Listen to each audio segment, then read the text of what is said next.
Did you wake up one morning and realize you're middle-aged?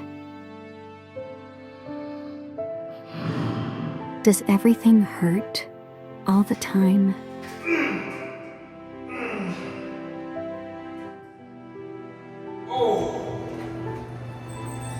Do injuries just happen without doing anything?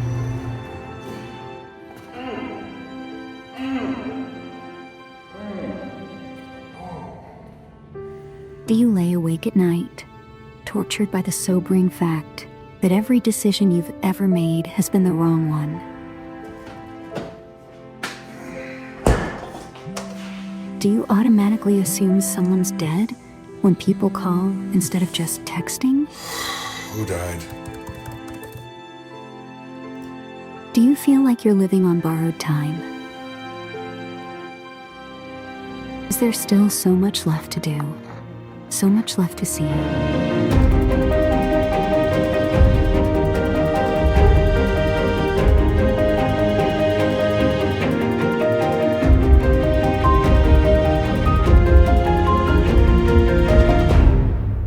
What's online? Okay, more for me. Have you started writing your bucket list? I have.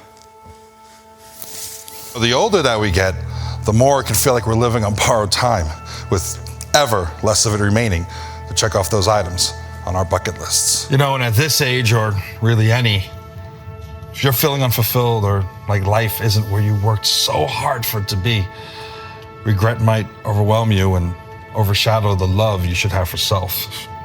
Believe me, I know. Perhaps the scariest thing of waking up every morning is wondering if today is the next time that you get that call or see that post about a loved one, not just of the older generation, but a peer who's passed on. And as you mourn them, you can't help but wonder about yourself.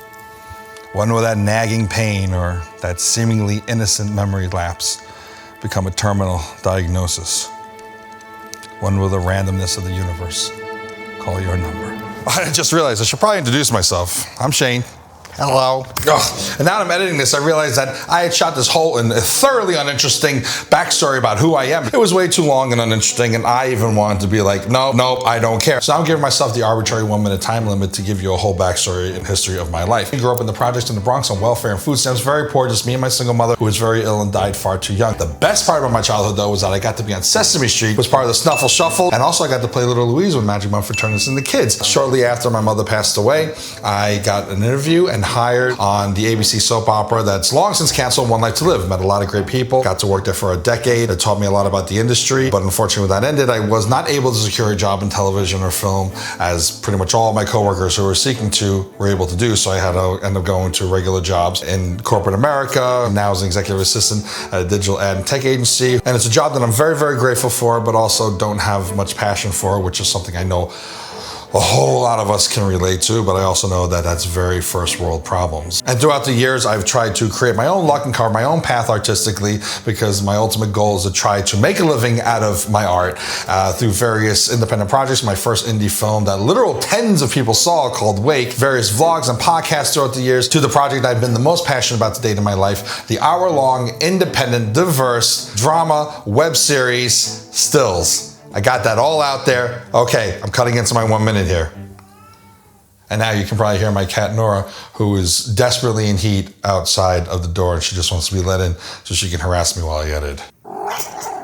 This isn't going well. My most recent project was The New Yorker in Vegas, which was a vlog that chronicled my move from New York City to here in Las Vegas, but that wasn't really growing. I've decided to end that and start this new project, Bucket List. As I've watched everyone from the days of One Life to Live, especially through all my jobs, and most of my friends grow from being in the same place that I was or similar, and now they've long since surpassed me. I've paid my dues, and yet I don't have a successful career. Given my all in love, and yet I don't have a family of my own. But what I do have to show for my life, and it's probably the thing that I'm the most grateful for in it, is my amazing family. Some of them are by blood, most are by choice. From those who I've made recently to my very best friend, whom this year we're celebrating our 40th anniversary. Happy anniversary, Balls. Yes, that's his name.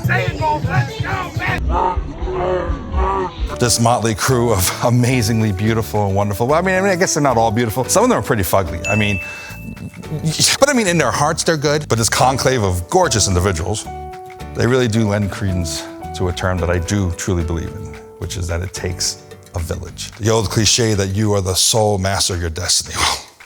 Well, I call bull. Because while yes, the individual is the primary factor in the path of one's life, so many other factors come into play. Parents, siblings, family, teachers, bosses, partners, government, society, economy, luck, all of them play a role in the outcomes of our lives. You know, I am the very first to admit that I've made a good amount of mistakes in my life, and objectively speaking, I've been a little wise at times. You know, my life has come with the highest of highs, some very deep lows, and a lot of beautiful surprises and teases of unfulfilled promise. Depression is something I've lived with, but I've also lived with great beauty around me. Such is the roller coaster of human existence, no? So why should my story matter to you? It shouldn't. I don't make this video to elicit anyone's pity. No, I mean, I would like to elicit a like on the video if you're enjoying it, and perhaps consider subscribing to the channel, hitting the bell icon so you get notifications for future videos. Okay, plug over. The purpose of this video and channel are not to be like, poor you. The world owes me nothing. But what I would like to put out into the world is a community where people who are going through similar experiences, feeling like they're a failure in life, even though you're not, we can all come together and see a little bit of ourselves reflected in each other. You through my stories, and me hearing about yours, hopefully in the comment section. And I think that's why my story and this channel and your stories matter. There are those who have it better than I do, and oh, so many who have it far, far worse. Being grateful for what you have while yearning for greater fulfillment, they're not mutually exclusive. Navigating those mindsets is the journey that this channel will take us on. But who is this channel really for? I'm hoping not just people who look and sound like me. I hope that anyone, regardless of what makes us different, can see this channel and find a commonality and a feeling of being stalled, stuck. That feeling that you busted your ass for decades and now you find yourself middle-aged. I mean, really at any turning point in your life, and despite all your hard work, you don't really feel like you have much to show for it. Bucket list is for everyone who has tried to create their own luck and took chances, as well as for those who didn't have the option to take those chances. Perhaps you didn't have a safety net. And really, it's for everyone who still has the faith, or whose faith is dwindling and or ran out. Is it run out? I don't know. Brain not so good. So if you know me, and I hope through this channel you will, I'm a huge Trekkie. And right here on this spot, just over 30 years ago, Star Trek said that time was a predator that stalked us all our lives. They also said that time was a companion that went with us on the journey. And in that same film, Captain Picard realized that there are fewer days ahead than there are behind. And I was 14 when I saw Star Trek Generations, and I wondered to myself, because I was a morbid little bastard back then, just as I am today, just a much bigger bastard, when would I have that realization for myself? And a few years ago I did. I've lived the majority of my life now, and all the different emotions came with that. Fear, dread, anxiety, sadness, sleepless nights, but also a little excitement and wonder as to what was ahead. What was I gonna do with the rest of my life? And I'm trying to answer that question. And all of those emotions feel like the patchwork of a giant blanket that's wrapped around me, and it feels both claustrophobic, but also somewhat comforting. Fascinating. In this day and age, it's easier than ever to feel like the world is just on fire and there's not much time left to do anything. But existing in a perpetual state of doom's no way to live. There's still so much beauty left in this world. And I'm not just talking about of destinations and material things. I'm talking about of the world itself and others. Most importantly, within yourself. Approaching every day as if it were my last, within reason, is how I'm gonna go into my next phase. Now, before the sun starts to set too quickly on my life, I'm doing everything in my power to check off every item on my bucket list one by one. But not just those tangible things. Now, I want to check off items having to do with friendship, family, love, career, all those intangible things. And I invite you to take that journey with me. And I also hope that you'll always keep in mind that you're not living on borrowed time.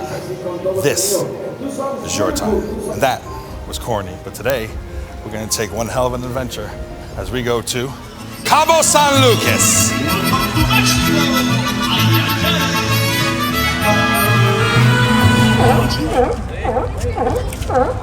First vlog, check.